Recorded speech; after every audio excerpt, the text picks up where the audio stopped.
Okay, good morning, everybody, and welcome to this week's virtual plant clinic. My name is Dr. Bill Lester. I'm with University of Florida Extension Service here in Hernando County, and I realize I've been kind of missing for the last few weeks, but that's okay because we've been on here every week.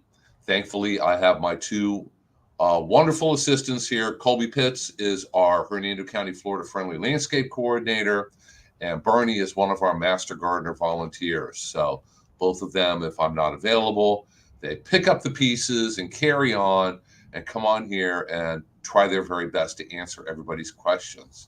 So good morning, everybody. How are you guys doing? Doing very well. I'm Good. doing well. We have a few people on here with us today. So Austin, good morning. And Bassem, good morning to you also. As always, if anybody has any plant or lawn or garden or water or insect or fungi or anything, any kind of questions, please go ahead and put them in the chat. If it's something that's completely outside of what we know, like tax questions, I'm sorry, we're not going to be able to help you a whole That's lot. what I was going to say. We are not tax professionals. Yes, we are not tax professionals. Not giving medical advice either. No. We can't give medical advice. I'm not that kind of doctor. So, although I started watching a show that I used to watch. My wife and I watch it sometimes now, and she hates watching it with me. Have you guys ever seen Monsters Inside Me? Yeah. No. Yeah. Yeah, it's people who are affected by it could be an insect parasite or a bacteria or a fungi or amoeba. It could be a botfly problem. And I always watch very closely, trying to pick up on little hints, like if they say this happy family went to Costa Rica on vacation, came back, and there was a bump on little Johnny's head. He's scratching it and something's moving. It's like, that's a botfly larva. So I always try my best to guess what the problem is. I get it. Sometimes about 50% of the time. Sometimes I'm wrong, but so we can help. We're not going to help with any kind of medical problems like that. So if you have a medical problem, it's best to Go to the doctor. a medical doctor. But if your plant has some kind of problem, we can help with that. Let me go ahead and toss my email up here, because when we're on here live, you guys are more than welcome to go ahead and email me pictures of your plant or the insect you found or your tree or whatever it might be. And I can screen share those, and we can all try to figure out exactly what's going on, what the problem is. I actually wanted to ask you. I had a resident call me a couple days ago asking. She has a Norfolk pine, and said that it's browning, right? And to my knowledge, I thought they didn't really. There wasn't a lot of pest problems. Maybe a little mold or something, but not a lot of pest problems.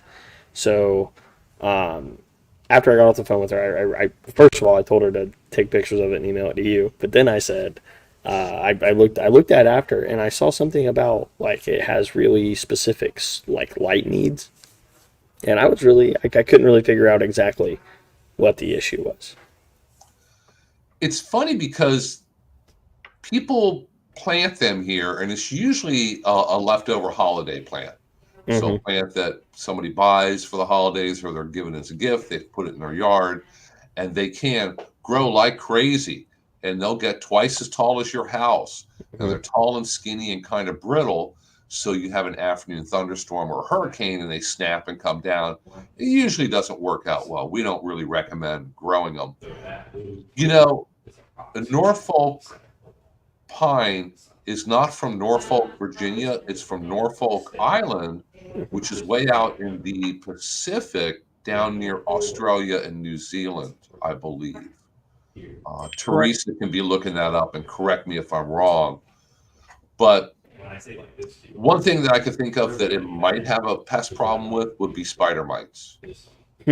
Because evergreens that do not do well in Florida usually fall prey to spider mites. That's their main insect problem. Well, she had said that she had cut down, or they had a tree trimmer out, and it cut some of the surrounding. I guess there were trees that were taller than it. Yeah, That yeah. what I imagine were blocking some light. Um, it cleared it all out, and I'm like, well, that thing's getting beamed by the sun. It might be that. It's getting sunburned. Yeah, that'll do it too. Because she said it was only on one side. I was like, well, On I the should have said, east-west email Dr. Bill. Parkway, over in Orlando, there is a Norfolk pine that is absolutely the biggest tree I've seen in Florida.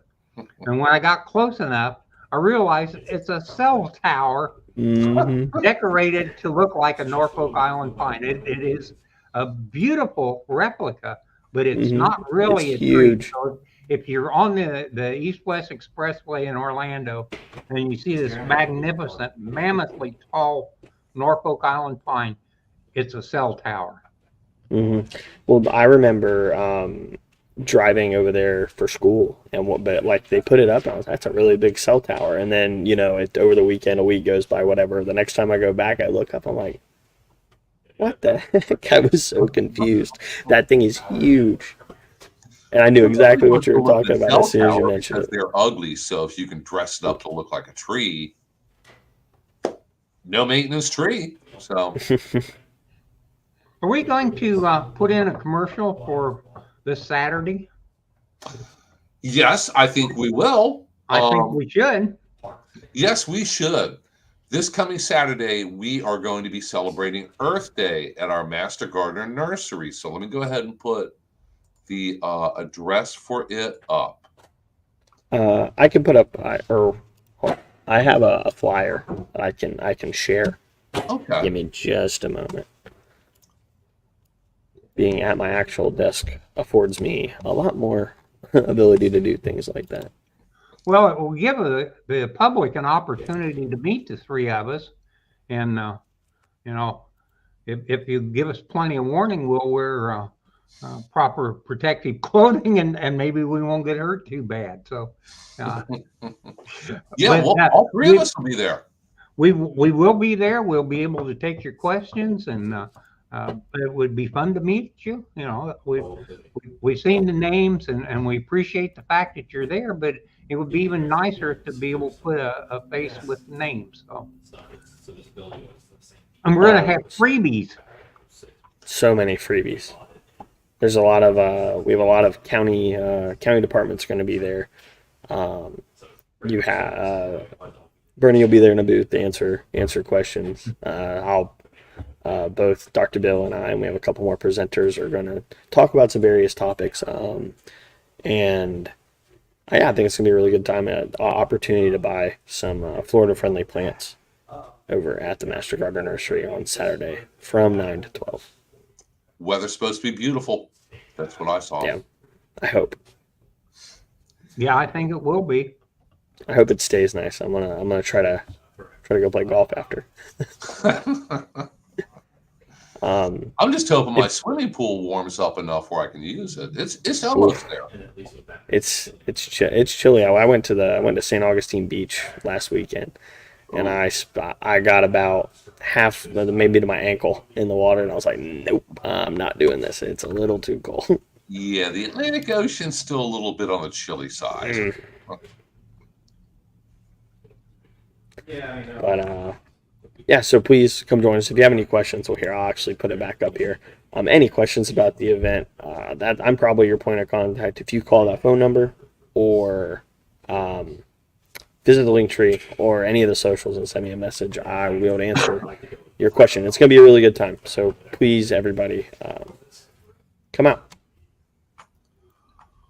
Freebies, that's the neat thing. This is kind of like a little mini convention where, there will be several groups, more than just the master gardeners that would normally be at this thing. This will be pretty much all the county offices that are pertinent to the planting business at all.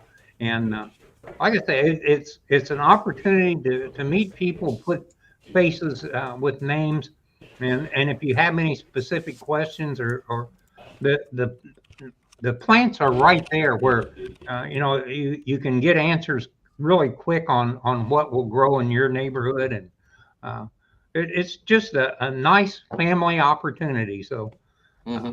and even the uh, dog group, um, the Animal control. animal control is just down the street. They'll probably come by with some dogs if you're an Mm-hmm. animal lover. Yep. Uh, It's a free adoption day, actually. Yeah. oh, a free adoption. Oh Take well, home a dog or a yeah. cat. They have cats there also, and they are right next door to us, right next door to the nursery. Um, And it's a we great way have. to come out and meet us in person Mhm.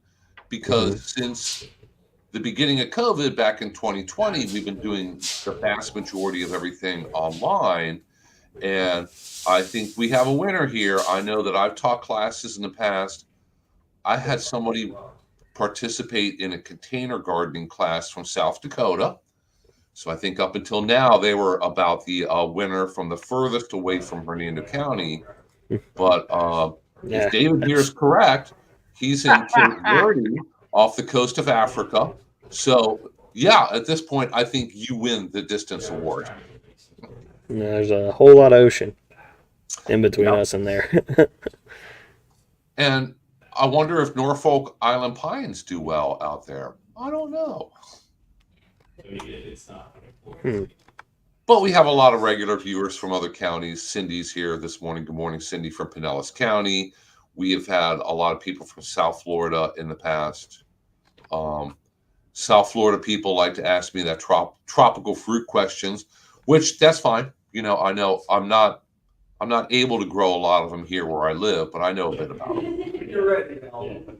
I, the people in Pinellas County are in a very unique situation in that uh, you can have the tropicals that don't grow for another 50 miles south, and you can also have the semi-tropicals and the northern plants at various spots in Pinellas County. So it has uh, year-round serious microclimates where you can pretty much have anything you want in that county. It is an amazing place for planting things, and there's some amazing gardens in the county down there Yeah, also. yeah. They have that pine, not pine, palm uh, garden out by the bay, and couple hundred varieties of palms. If you're a fan of palms, it's kind of maddening to go someplace where there's every palm you could ever want, and you can't really grow any of them at your own home. So, uh, but it is a great place, and Sunken Gardens is there. So Yeah. there are places to see, and although it's not our county, I just gave you a real nice push, and these plugs don't come cheap. I expect to be treated well when we visit in Pinellas County. And remember, wherever you live, what's going to grow very well depends. It depends on exactly where you are. Here in Hernando County, you go just as south to Tarpon Springs. I believe that people are able to grow a lot of mangoes in Tarpon Springs and other things. And if you're driving further into Pinellas County, you hit a point where all of a sudden you start seeing a lot of bottle palms, which are South Florida palms. Here in Hernando County, they're probably going to freeze and die during the winter. You don't have to go very far until you run across just different environments. Different plants are going to do well. Orlando is different from Hernando County, different from Gainesville, different from South Florida. They're all different. And when we get questions about, I planted this plant in my yard, why is it not doing well? It's like, because it was probably not the best choice for your yard, depending on where you live. Mm-hmm. And of And course, that up is, here in Pennsylvania, things are really different up there. They probably have crocuses and tulips coming up and all those different things that do not grow here in Central Florida, but they grow in Pennsylvania because Pennsylvania and Central Florida are very far apart from each other. 4 seasons up there. Yes. Um, You're probably getting very, very close to spring. In Maryland, spring is basically the first couple weeks of May, and it's beautiful. But then they go into summer, and summer up there is just as hot as it is here. Figure the humidity would be less. But then, No, sometimes they have fronts. They have air pollution alerts, and this was 30 years or more ago around the Washington, D.C. area. It gets humid. It gets nasty. I went to DC once in the summer. I've been in the summer and I've been in the winter, and it was really cold in the winter and it was really hot when it was in the summer. So go in January sometime. It's really, really cold the whole month. it's kind of an interesting place though, because they have two seasons. If you're a native up there, they have duck season where they go out and they get ducks and everybody has duck. And then they have the crab season where everybody goes out and gets crab and you have crab. And the interesting thing about it is two of my favorite things are duck and crab. So you're always happy. I love the food. I don't care for the climate, but the food is really good. Yeah, the blue crabs in Maryland are better than the ones in Florida. I mean, the ones in Florida are good, but it's got to be the colder water. You know, clover and dandelions are two things that a northern yard really should have, because I came from that time before the publicity and advertising had made monoculture such a big thing. And I remember as a kid going out and looking for the four-leaf clovers and picking the dandelions and blowing the tops off of them. And I think that kind of a yard should still exist. And it does up north. It really doesn't in Florida. And the kids are missing something.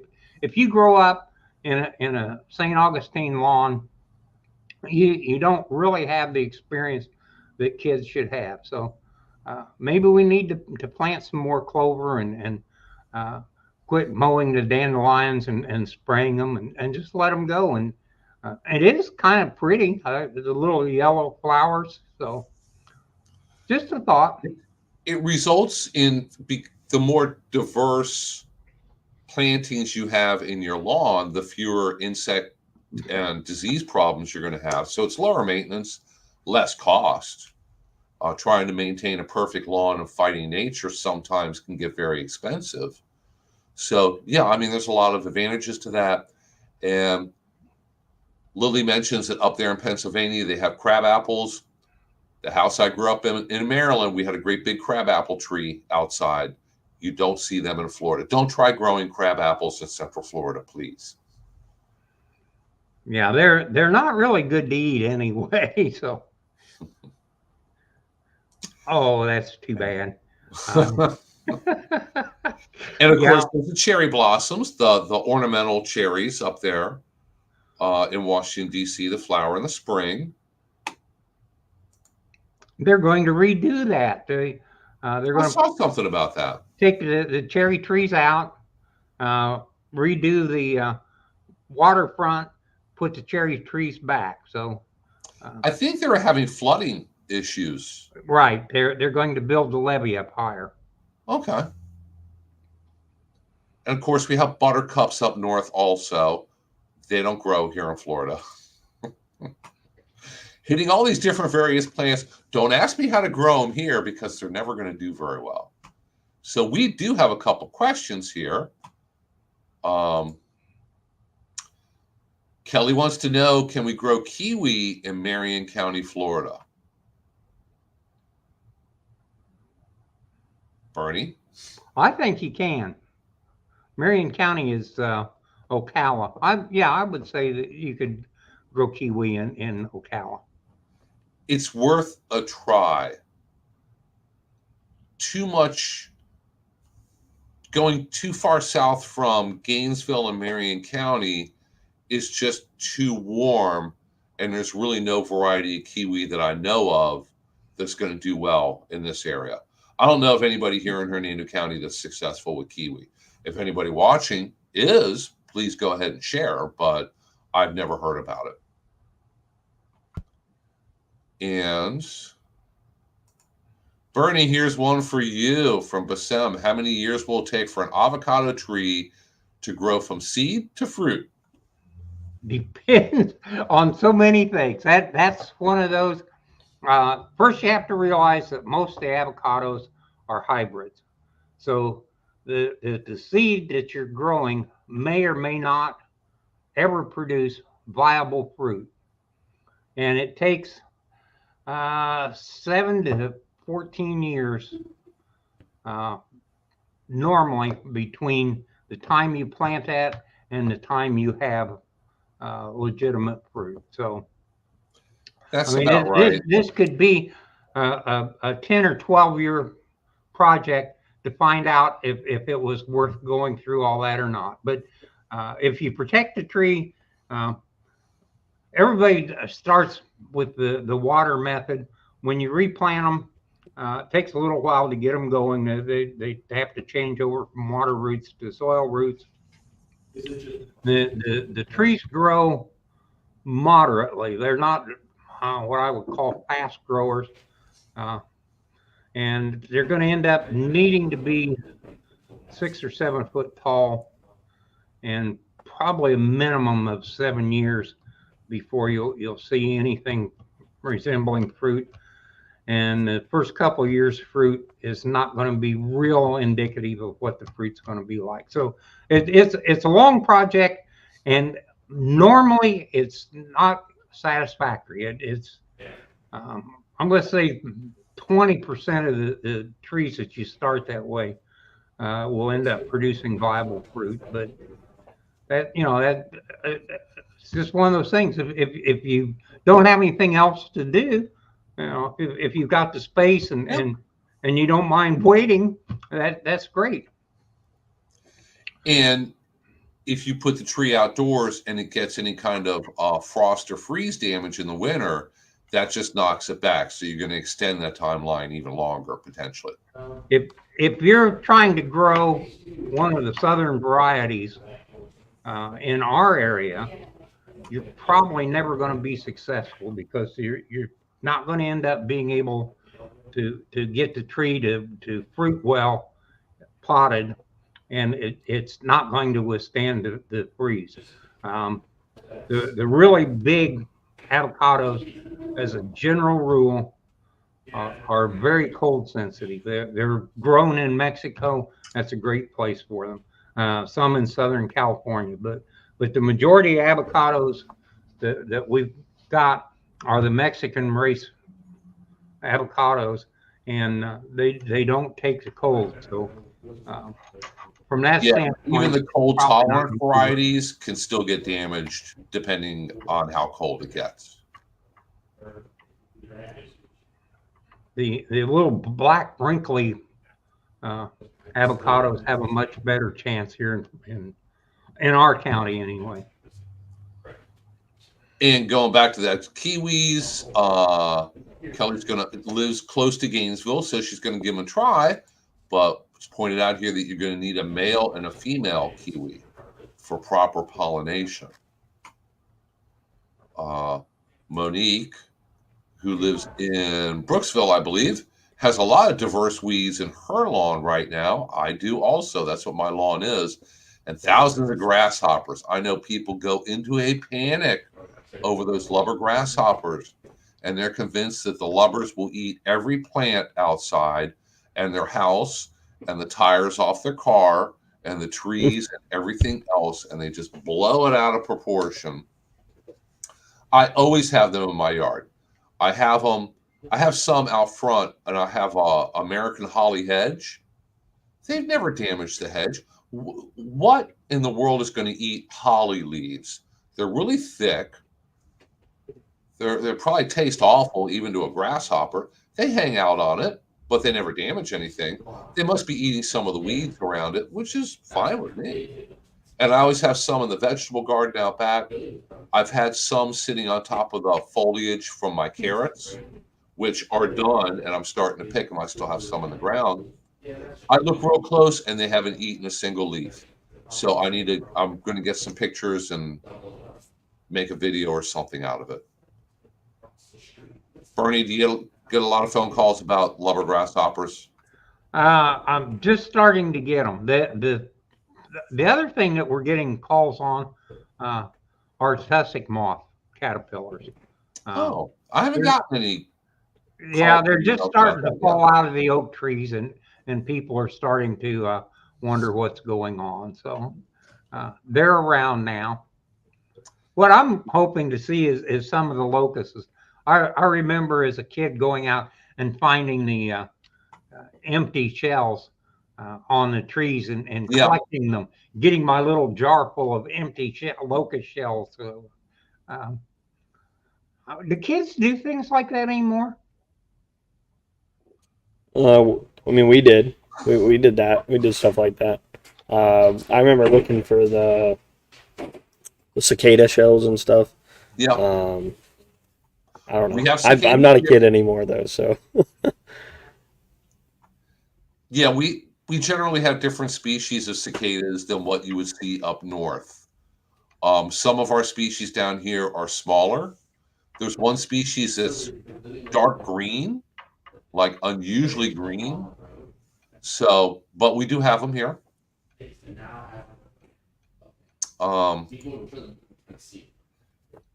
Had another comment from HOC Family TV about they have 2 Florida avocado trees. They want to move to the ground from the pot, thinking it may freeze.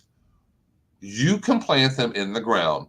Try to pick a microclimate in your yard, the spot that's going to end up being the warmest on a cold night. If you put it way out in the middle of your front yard, that's probably going to be the coldest spot on a really cold night. Tucked up close to the house, close to your back porch, anywhere near a pool, next to a fence that might be blocking a cold wind helps. And plan on trying to cover it and do your best to keep it covered and warm during the winter if it gets really cold. Now, this past winter, we got a lot of chilly weather, but it stayed just maybe a degree above freezing an awful lot of nights. So I got surprisingly little damage. I have bananas in my backyard back in the corner. I never cover them. Well, sometimes I do, but not very often. They didn't get damaged at all. And I have 3 big bunches of lemongrass in my yard. Every year, it totally freezes back. In the spring, it's brown. If I cut it all the way down to ground level, it grows right back. It's a very, very fast grower during the summer. Never got damaged. It's still just as green as can be right now. And I don't know what's going to happen because this has never happened before. I'm starting the spring off with fully grown 4 or 5 feet tall lemongrass. I don't know how big it's going to get. It's flowering and it's never done that before. So we had some kind of unusual weather this winter. And you never know. Now, next winter, we may end up with a bunch of really devastating freezes, damages a lot. I don't know. You need to be prepared for the worst if you're going to be growing those tropicals here in Central Florida. C. Therese is putting a lot of University of Florida information links up there. She put up one on cicadas and freedom lawns. That's what I have. Just let your lawn be free, and whatever grows out there grows. Lily says someone in her park in Sumter County was bragging on the Facebook page about killing a black snake. Oh, that's awful. We don't want to hear that. Fortunately, she got chastised by other residents.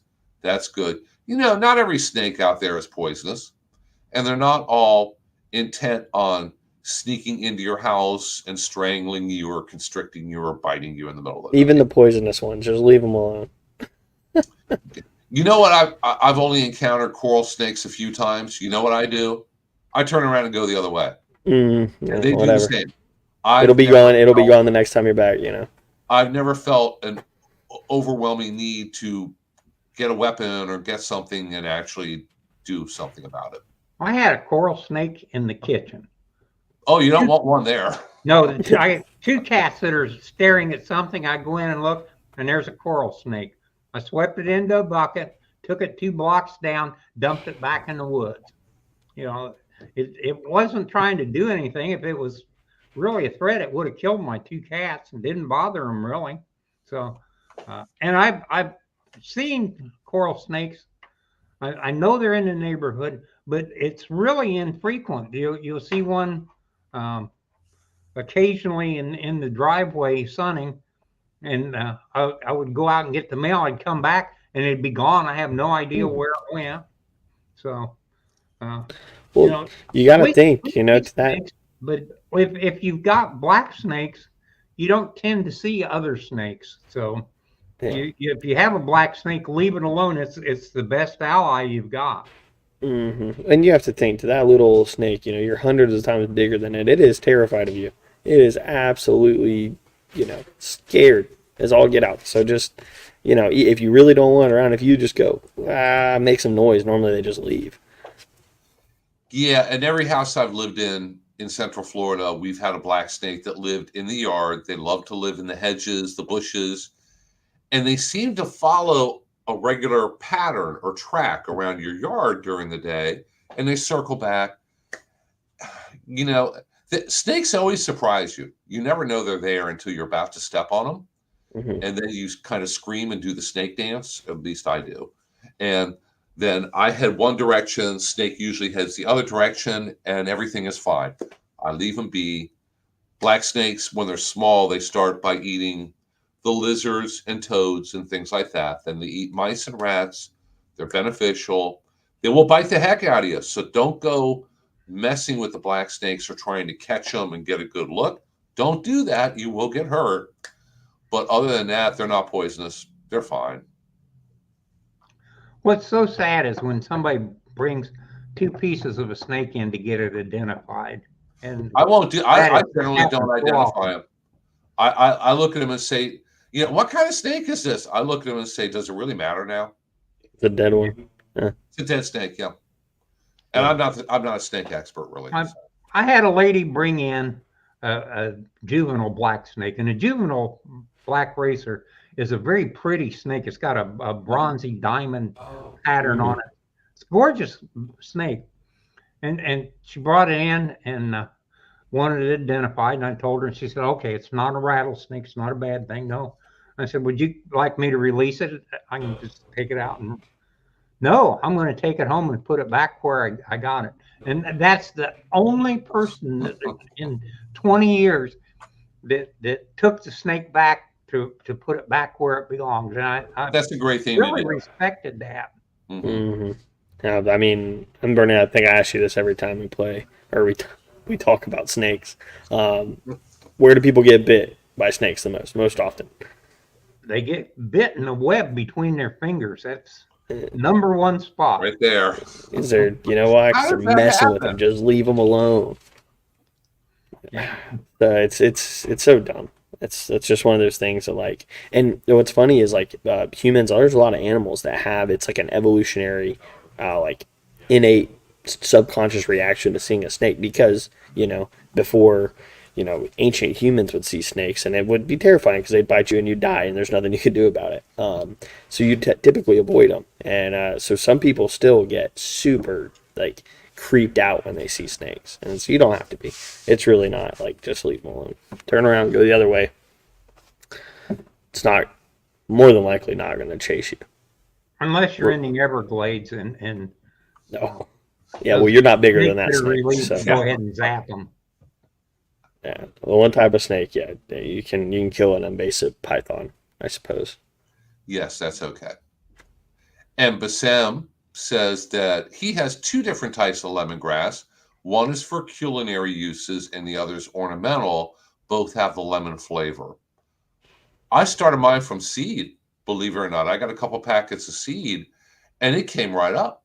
It looked like ryegrass when it first germinated and grew really fast. It was within the first year I had actual clumps that were pretty decent sized.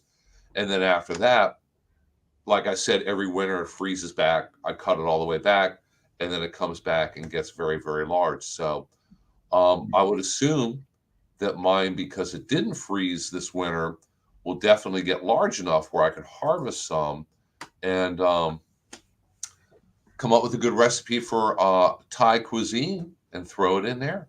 That's what they use lemongrass for.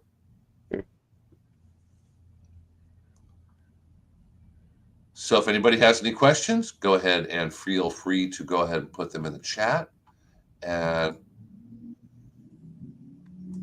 for anybody watching this presentation as a recording, if you have any other questions, the best way by far to contact me is by email, because any given day, I'm here, I'm there. It seems like I'm everywhere. I haven't been here for the last couple weeks, Thursday mornings, sorry, but had to be other places. Shoot me an email with your question and include, if it's a plant or insect related question, include a lot of really good pictures. And a lot of times people's questions can be answered pretty easily through pictures. And if you can, put in a phone number. There have been so many times when somebody will send us a picture and we'd really like to talk to you about it. The picture shows something that's unexpected for us, and we need a little more information, or it's something where we really can convey something, and all we have is the email, and it's very difficult to give and take back through email. So if you would include a phone number, if there's something that we feel like we should talk to you, we'll actually give you a call. So. Mm-hmm. And if you'd like to get in touch with Colby, here is his link tree. So if you go to this link, all of his contact information is on there, website, Facebook page, email, correct? Yeah, you can go there. I think the quickest way to get a hold of me, like most, is by email or the like a social media message. But if you call, I answer it if I'm here, but I'm not always at my desk. So leave a voicemail. If you leave a voicemail, I promise I'll call you back. There's a big blinking red light that flashes at me if I don't check my voicemail. My phone has the same thing. Yeah, so I'll make sure to get back to you. And if you'd like to contact our office, if you were to call that phone number right now, Teresa would probably answer, and she could right now she wouldn't put you through to Bernie because he's live online. But if you call after we're off, she'll put you through and you can ask Bernie directly over the phone your question, or stop by our office. We take walk-in questions and clientele also. We love walk-ins with samples. So if you've got a weed that you want identified, or you've got a grass problem, dig a little bit of a bad problem and bring it in. One thing that you need to remember is that if something's dead, we can't help you. All we can do is tell you it's dead. The information lies in the transition. If it's between live and dead, where the transition is where the problem is. So if you can, if you've got a plant that's dying, bring us part that is good and bad. And by the same token, in your pictures, take a picture of the transition area. And if it's lawn, bring in a little sample that is something representative of both the living and the dead, the transition area. That's what we need to look at. Okay, Cindy had a comment a little ways up the scroll here about love bugs. And apparently there's fewer love bugs than there used to be in the past. I read a few years ago that love bugs have been here long enough where a lot of the native insects and other living organisms have figured out that they can eat them. So more of them are being preyed upon. And unfortunately, probably we're getting to the point where habitat destruction is having an effect also. because love bugs are technically flies. They're in the fly order, and their larvae, or the little baby ones, live in moist, weedy soil. So think about kind of wet areas alongside of the highway with the big tall grass, or swampy areas. That's where immature love bugs exist and grow up. And the more of that habitat that we lose due to new home construction, highways, everything else, less habitat there is for love bugs. Um, I saw like a local news article. Maybe it was out of Tampa. They spoke to a entomologist from UF, and he was like, "It's really hard to tell what's happening. We have no idea, basically." Because it's like, I mean, you have to think like tracking. It's not like the lobos can tell you what's wrong. So it could be like some sort of pathogen. It could be just habitat destruction, as simple as that. It's interesting. I'm happy to not have them all over my car. Yeah. You don't have the problems now that people in Florida had like 20, 30, 40 years ago with them. And we got a question about weeds that are out right now. They're called pepper something or pepper weed. Yes, you're correct. There's a weed out now. So it would be a cool season, wintertime weed, and it's called pepperweed. And I get a lot of it in my yard. I have a neighbor who has a lot of it growing on top of their drain field. They don't cut their lawn very often. And when pepperweed gets large, it gets kind of woody. And I feel sorry for him trying to cut his grass when it's knee high, filled with pepperweed. I believe you can eat it. Don't don't hold me to that. We're not recommending that you eat necessarily that weed unless Teresa can find some information on it that says it's okay. But apparently it tastes kind of peppery, and it's a pepper substitute. I've never tried it, so I really couldn't tell you from personal experience or not. Boy, does it taste like pepper. It really does. Have you tried it? Oh, yeah. I did that when I was, you know, 6, 7 years old. That was one of those things. It grows all over the whole United States. It grows north just as well as it grows here. So, uh, very common plant all over the country.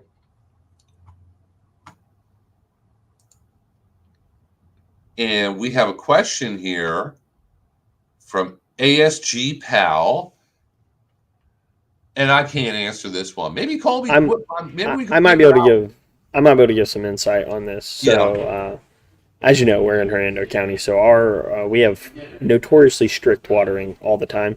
So even though the Southwest Florida Water Management District puts in we're in a phase 1 water shortage right now. So Hillsborough County is one of the ones named that is in that one time a week watering thing that you're mentioning. So I'm sure you know about that. Now, I know for us, all watering restrictions are there regardless of the source, right? That's any source, because really all these sources are pulling from the same place, the aquifer. So I would imagine, and you want to check with your local, probably call it the Southwest Florida Water Management District, but that's going to be. I would imagine that even though you're on a well, you are still under that watering restriction, because the whole point of that is trying to keep the water table at a certain level, and your well would be pulling from the same source that any utility water would be pulling from as well. What If people you don't contact, what people don't realize is that you lower the water table, and the risk of sinkholes goes up. So, it's one thing to overpump the water table, the aquifer. It's another thing to maintain stability if you do that on a routine basis. And so, while you can't see what effect we're having on the water table, uh, SwiftMud has got monitoring wells all over the state Mm-hmm. and knows exactly what's going on. So when they tell you that there's a problem and you need to do something about it, even though it doesn't change the way things look. If you don't do something about it, we're in what's called karst topography. Our uh, limestone that everything is supported on is dissolving in the water, and you take all the water away, there's no water for support, there's no limestone for support, and your house drops into a big hole. So it really is important to follow the rules on that. Yeah, and whatever county you live in, if you were to contact either your water company or your county's code enforcement, they can tell you what the rules are for your specific county because every county is different. We know Hernando County's watering restrictions, but each and every county is going to be at least a little bit different. And the way that those district water restrictions work is that they are the baseline, and then but it's always whichever one is stricter. So for us, for instance, since we are 1 day a week watering all the time,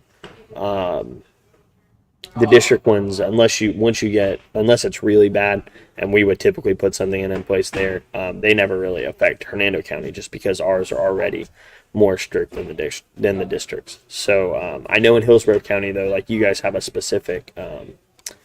I'm actually gonna put a link here in the comments.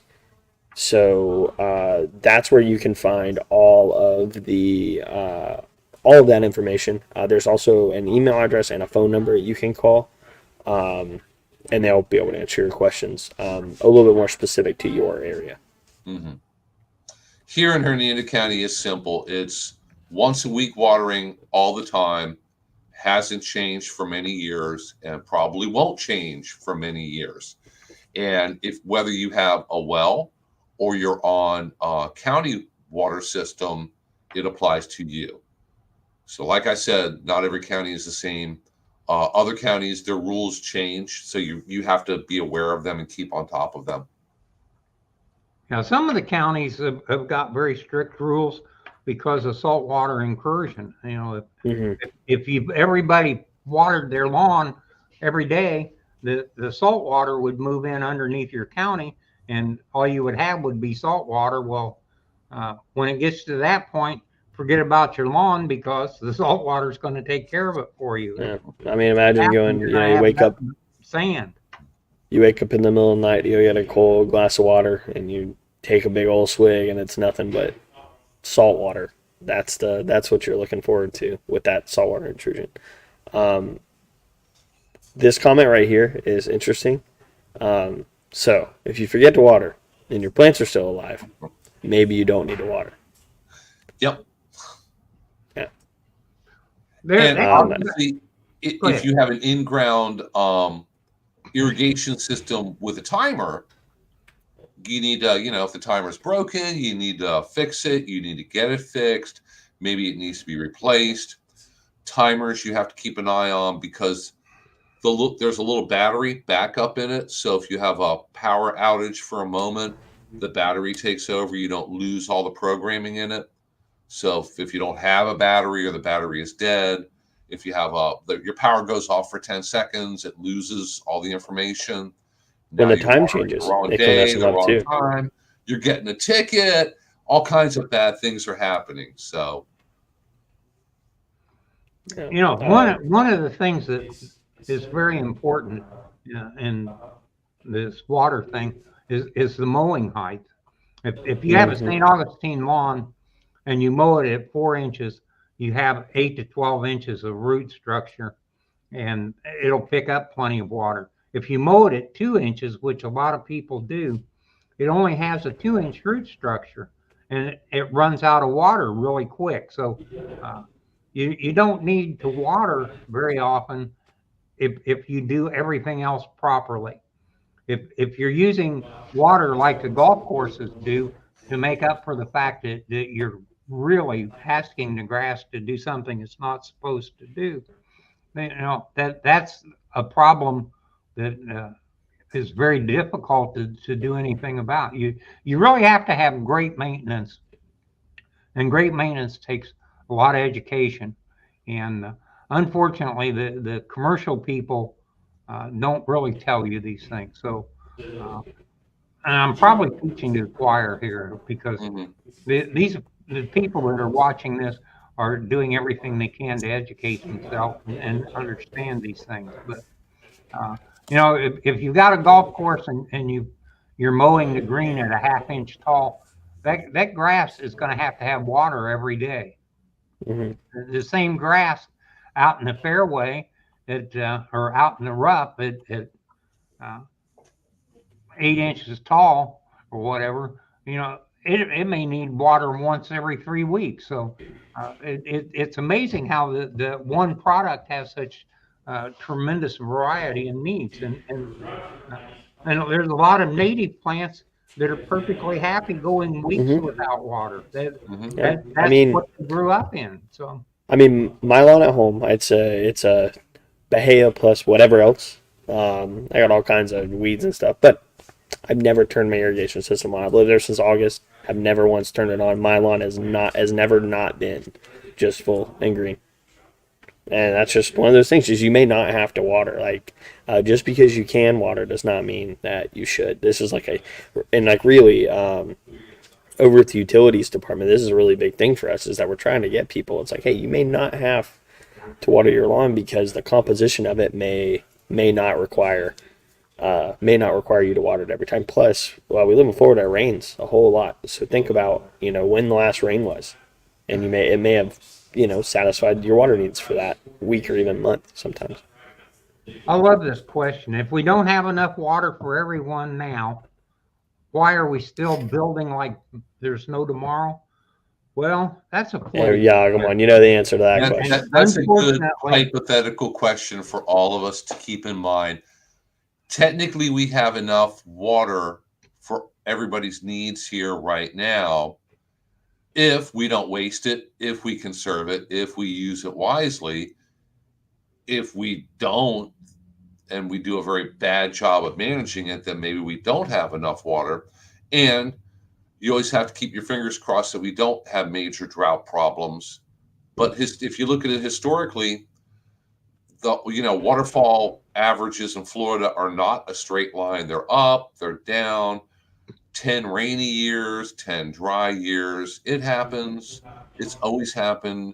It's going to happen again. Mm-hmm. So this is something that's Well, going to impact all of us more and more as time goes on. well, it's the same thing that happened out west where, uh, there's 10 states that depend on the Colorado River, Mm-hmm. and they promised 199% of the flow to 75 different people. So, if everybody got their share of water, the Colorado wouldn't exist, and nobody would actually exist out there. So it's a case of there are problems that are created, and there are political things that need to be solved, and we don't have the answers, and apparently nobody else does because nobody's been able to come up with it. But it is yeah. important that everybody be aware of these things and do what they can individually to help the situation. And looks If like Anne Marie has the opposite problem. She had 11 inches of water up there in North Florida, right up there at the Georgia border last week, and draining very slowly due to the rivers. So, it's never a flat line. We don't get consistent rain each and every week, month, whatever it might be. It's either feast or famine, and it happens. It's always happened, and it's probably going to continue happening for a little bit longer. And some of her olives on the lower side are in standing water. For pretty much any kind of fruit tree, none of them like sitting in standing water for really at all. The more time they're sitting in standing water, generally the worse for them. But Ms. Browning here points out that in Hernando County, even if you have a separate irrigation well, or even if you pull your irrigation water from a surface water source, which is dicey at best, you're still under the once a week irrigation. So I have no idea if anybody watching pulls their irrigation water from a pond, a retention pond, a lake, anything like that. That could be a problem. You obviously want to have filters in place because otherwise you're sucking up algae and bullfrogs and weeds and and paper cups and who knows what, plugging things up. Surface waters can contain a lot of really unhealthy things, but there are people who do, and sometimes it tends to be a homemade job. Somebody lives on a retention pond, and they think, I could just put in a sprinkler system and I'll run the PVC pipe into that retention pond there and I'll suck the water out of it. Not always the safest or smartest thing to do. I'm not sure how many people do that. I'm sure a few do. Oh, I forgot. A couple weeks ago, one of the things I had to do was go to Lake County for their big spring plant sale. Oh my gosh, they had a lot of people there. It was huge. They had just tons of people. And I met one of our regular followers, Angie Dave. So I got to meet her in person because she lives over in Tavares, over in Lake County, which is where their county extension office is. So good morning. It was great meeting you in person. That's always nice. And I see Teresa's putting more links to irrigation information and everything else here. And, we're kind of bumping right up against that time at the end here. So, that office over at Tavares, the University Extension, has a really nice garden. They do. It's a very, very large demonstration garden. And if you live in the area, that's an ideal place to go and see things that are going to grow in your neighborhood. So I would definitely recommend anybody living over in Lake County stop by and take a look at the garden. It's free and it's a beautiful demonstration garden. It's called Discovery Gardens. And it's maintained by the master gardeners over there in Lake County. They've done a fantastic job for many, many years. There's a lot of individual display gardens. It's broken up into, like, they have a rose garden, they have fruit trees, they have a demonstration vegetable garden. They have a slightly warmer climate than we do, probably because of all the lakes, and they can get by with things that are really borderline here, do fairly well there. So if you're in our area and you go over and look at it, there are probably some things that you're not going to be able to do in Hernando County as well.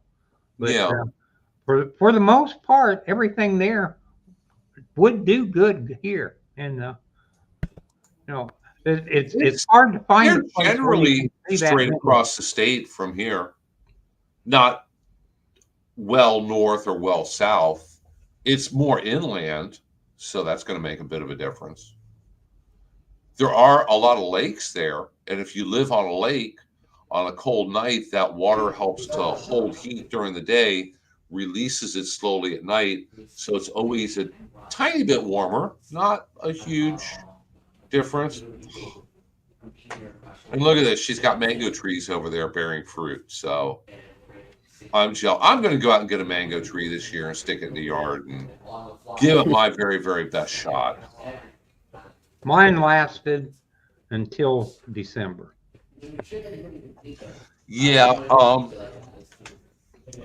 there are varieties that are basically dwarf trees that you can grow in a container. I may try a container grown one because I could actually move that into the garage if we're going to get a really, really serious freeze. But smaller fruit trees are coverable. Remember, if you grow an avocado tree and it's 20 feet tall, a little hard to cover that. So, Cindy, you're very welcome. And Bassem, like always, you're welcome also. And okay, now I'm going to have to get my hands on a mango tree and put it in. So, and I'll be texting Lily pictures of it and how it's coming along and doing.